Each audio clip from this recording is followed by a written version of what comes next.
مولاي صل وسلم دائما ابدا على حبيبك خير الخلق كلهم. Malam ini kita menyadarkan diri kita, terlebih lagi yang berceramah, jangan kau hanya sampai menyampaikan ayat saja. Hai Abdul Samad, apakah kau yang bicara itu hatimu sudah hidup? Senantiasa merasakan diri, aku orang paling hina, aku orang paling kotor, ditempelkan kening ke lantai di tempat yang diinjak tapak kaki, mengatakan bahwa aku bukan siapa-siapa. Ketika engkau merasa dirimu tinggi di atas, kau bukan apa-apa, karena yang paling tinggi di badanmu pun kau tempelkan. Tapi saat kau jatuh, rendah, down, stres, kau jangan merasa rendah, karena kau tegak berdiri di hadapan Allah. Kau angkat dua tangan, Allahu Akbar. Di dalam diri ini disebut dia dengan qalb. Kenapa disebut qalb? Orang Arab menyebut qalb qallaba, karena sifatnya berbolak-balik. Pada saat selesai salat, astagfirullahalazim, tidak ada yang paling bersih, dia bersih. Tapi pada saat petang sore hari, yusbihu mu'minan, paginya putih, bersih, tak bernoda. Wa yumsi kafiran, petangnya hitam. Makanya dari pagi dibersihkan. Salat subuh bersih, salat zuhur bersih, condong matahari salat asar bersih, tenggelam matahari salat maghrib bersih, sempurna gelap malam salat isya bersih, tengah malam bangun tahajud munajat di tengah malam orang tertidur. Wa tusalli bil laili wan nasu niyam, engkau tegak di waktu malam di saat orang semua sedang tenggelam dalam lelap tidur panjang. Tapi engkau menangis meratap mengenang dosa begitu banyak. Sab'atun yuzilluhumullah, di antara 7 yang mendapatkan naungan Allah. Yauma la zilla illa zilluh, hari itu tak ada naungan kecuali naungan Allah. Di antara yang mendapatkan naungan itu adalah rajulun zakarallah, orang yang berzikir, munajat, muhasabah diri di tengah malam, sunyi, sepi, fafadat ainahu, menetes air matanya. Berapa banyak sudah harta dititipkan Allah, berapa kupakai untuk zakat, wakaf, infak, sedekah, wasiat, hibah, ghanimah, harta rampasan perang di zaman Nabi. 7 harta yang akan menolong di hadapan Allah, 1 pun tak dipakai. Umur diberikan Allah 40, 60, 70. Berapa yang kupakai untuk menolong agama Allah? Berapa yang kupakai untuk mengingat Allah? Mata, tangan, telinga, kaki akan diminta tanggung jawab di hadapan Allah.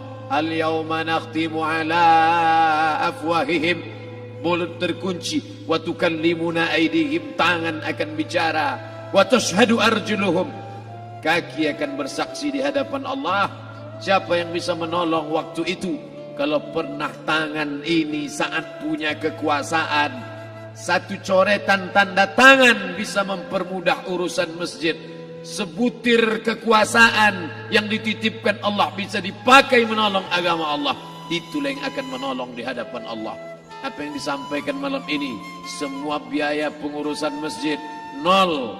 Itulah sesungguhnya yang akan menolong di hadapan Allah. Adapun harta yang disimpan, tabungan, deposito, tanah, rumah, kendaraan, semua akan tinggal menjadi harta warisan.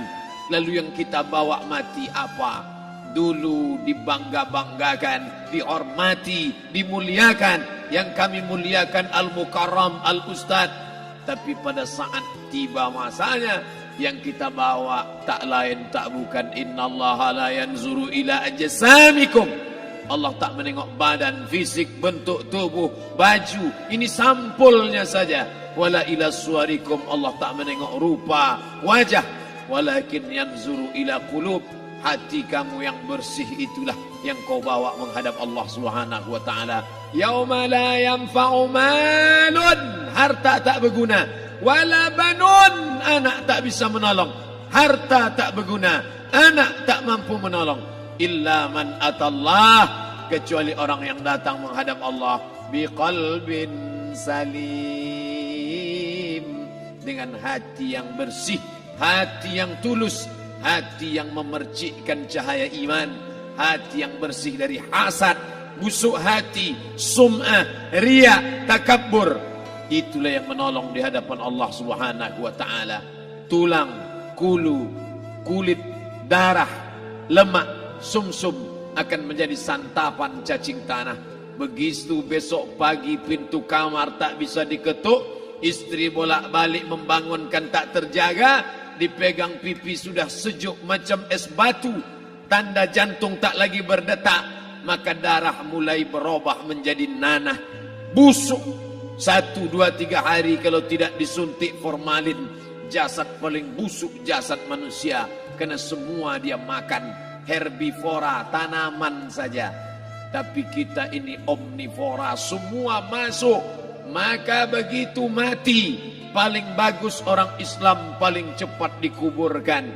Selesai acara pemakaman, habiskah masalah, muncul masalah baru. Disitulah kita baru sadar. Apa kata Imam Ali radhiyallahu an? An-nasu niyam. Semua manusia waktu hidup itu tidur. Bapak tidur, ibu tidur, saya tidur. Semua orang waktu hidup itu tidur. Falamma matu, ketika dia mati, disitulah dia baru terjaga dari tidur panjang. Saat Israel mencabut nyawa, ditarikkannya adalah satu centapan yang kuat. Disitulah kita baru terjaga dari tidur panjang. Betapa aku meninggalkan salat, betapa aku tak berzakat, betapa dulu kekuasaan. Aku lulus umur 30, pensiun 58, 28 tahun apapun tak pernah kubuat untuk agama. Sibuk membesarkan anak, sibuk mengurus warisan. Anak pun tak ingat dengan kita, karena kita lupa menanamkan pendidikan agama di dalam otak kepalanya. Andai dulu pernah dia dibawa ke masjid, andai dulu pernah dia dibawa umrah, andai dulu dia dimasukkan SD IT, SMP IT, SMA IT, Islamic Boarding School, dibawa ke masjid, takkan dia lupa mendoakan selesai salat, Rabbighfirli wali walidayya warhamhuma kama rabbayani saghira. Harta yang banyak tak sempat menolong agama Allah. Anak tunggal semata wayang tak sempat dididik agama. Istri meninggalkan dalam keadaan stres susah hatinya, karena dia tak diajarkan sabar menerima ridha ketetapan takdir Allah. Dan paling celaka, tak pernah anggota tubuh ini dipakai untuk berzikir, muhasabah, mengingat Allah. Tak pernah mata dipakai menengok Quran, kitab suci Allah. Tak pernah dipakai hati merenung sejenak, apa yang akan kubawa mati menghadap Allah Subhanahu wa taala. Malam ini saya tak minta diajak ceramah tentang hukum zakat, hukum puasa. Yang ditanya adalah bagaimana kita merenung sejenak. Abdul Somad, engkau berhadapan dengan para pegawai Badan Pertanahan Nasional Provinsi Riau, berkumpul 12 kabupaten kota.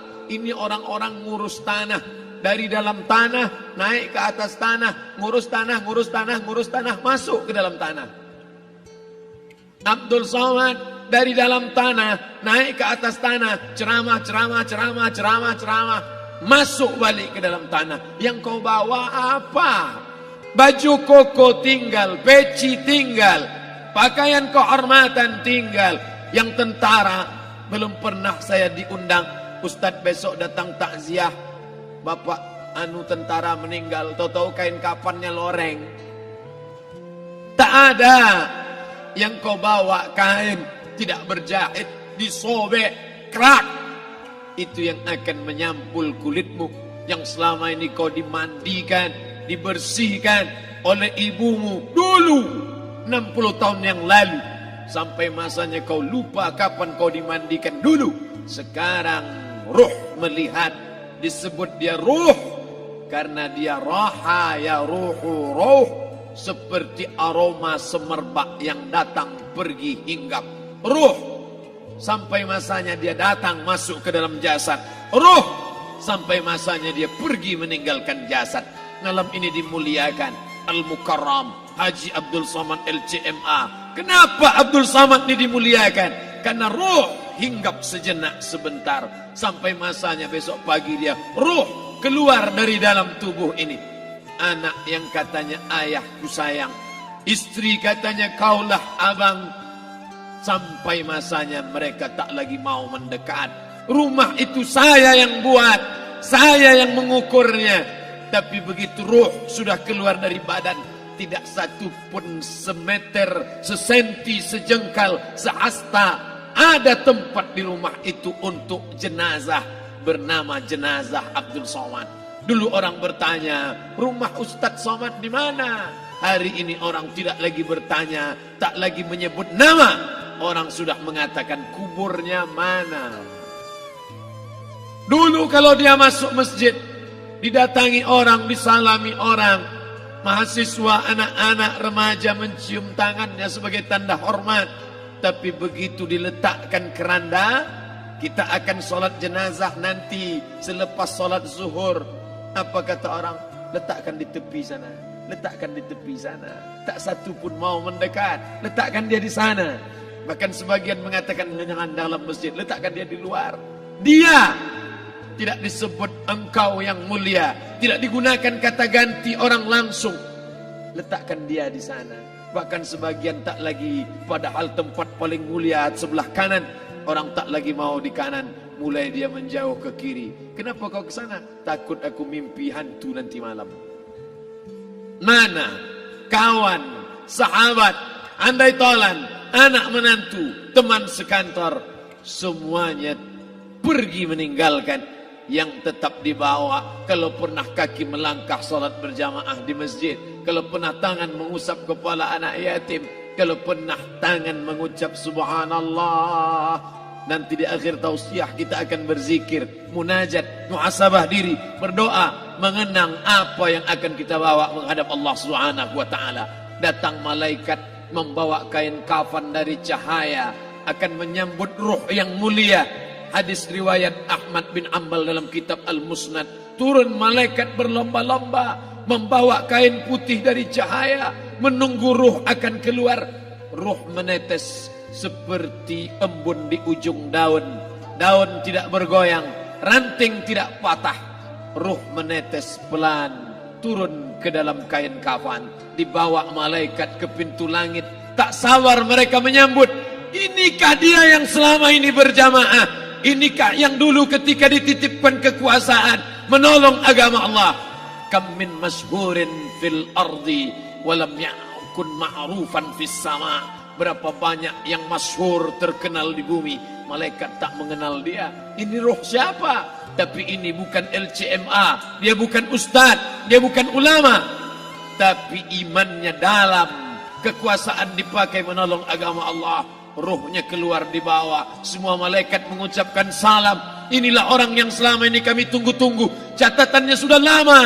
Setiap pagi petang, malaikat subuh membawa catatan namanya, malaikat malam membawa catatan namanya. Kami merindukannya. Begitu orang-orang yang masyhur di langit, tapi tak dikenal makhluk bumi. Tapi ada sebaliknya, yang rohnya disentapkan, ditarik malaikat dengan begitu tarikan yang sangat kuat. Nabi bertanya saat Isra Mi'raj kepada mereka yang sudah mati ribuan tahun yang lalu, apa yang kalian rasakan?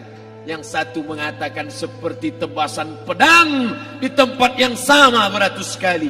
Yang satu mengatakan seperti kambing yang dikuliti hidup-hidup. Yang satu mengatakan seperti mata kail pancing ditarik dari kulit yang basah. Maka kita berdoa setiap selesai salat, Allahumma hawwin alaina, ringankan kami ya Allah, fi sakaratil maut, di saat sakaratul maut yang amat sangat menyakitkan itu. Dan mereka yang pergi tak pernah kembali, mereka yang mati tak pernah bercerita, kecuali hanya kepada Sayyidina wa Maulana Muhammad sallallahu alaihi wasallam. Di saat malam pertama di tempat yang gelap, di tempat yang tak pernah diimpikan oleh orang, tapi kita tetap melewati dan merasakannya. Perlahan-lahan cacing tanah, ular-ulat kalajengking akan menggerogoti kulit yang selama ini dimandikan, selama ini dipakaikan sampo yang mahal, selama ini dioleskan pelembab yang lembut. Tapi ternyata sebelum roh keluar jasad, setelah keluar, dia hanya akan menjadi santapan cacing tanah. Hancur berkeping hari demi hari. Yang pertama kali membusuk adalah mata, karena dia berisi cairan. Cairan ini mengering, busuk dan berlubang. Lalu kemudian usus sebulan di dalam tanah. Mulai dia menggelembung masuk angin, dan dia meletus pecah. Cacing-cacing tanah mulai datang menggerogoti, memakan. Habis lemak, tulang, kulit, bulu, sumsum, darah, jantung, empedu, limpa, buah pinggang. Habis semuanya, tinggal tulang-tulang yang memutih, dimakan oleh tanah, ditelan oleh massa, sampai akhirnya Asi bin Wa'il membawa tulang yang kering itu kepada Nabi Muhammad, baginda Sayyidina wa Maulana Muhammad. Ya Muhammad, ayyuhi rabbuka hadzal izam, sanggupkah Tuhanmu menghidupkan tulang yang kering ini? Nabi diam tak menjawab, sampai akhirnya datang Jibril alaihi salam membawakan wahyu. Qul, katakan kepada dia. Ayat ini dibaca malam Jumat. Bapak Ibu semua hafal, kita baca. Qul yuhyiha allazi ansha'aha awwala marrah wa huwa bikulli khalqin alim.